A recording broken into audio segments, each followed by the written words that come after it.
What does prosperity look like?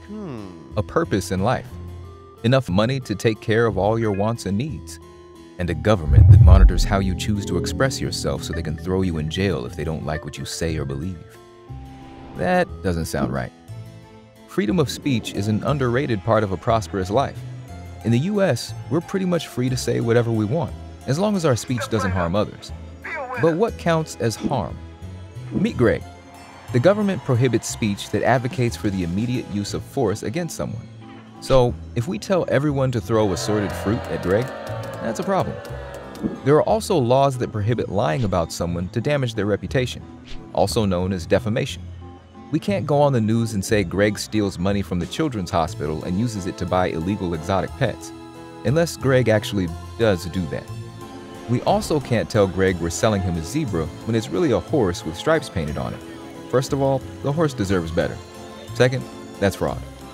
So the government says you can't threaten, defame, or defraud people. But what about hurting another person's feelings? In some countries, the government does punish people who say hateful or offensive things.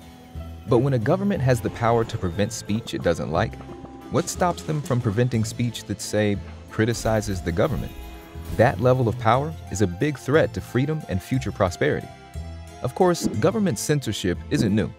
Throughout history, from the Spanish Inquisition to Soviet gulags, people who said or believed things that offended the government or the official state religion were imprisoned. Some were even executed.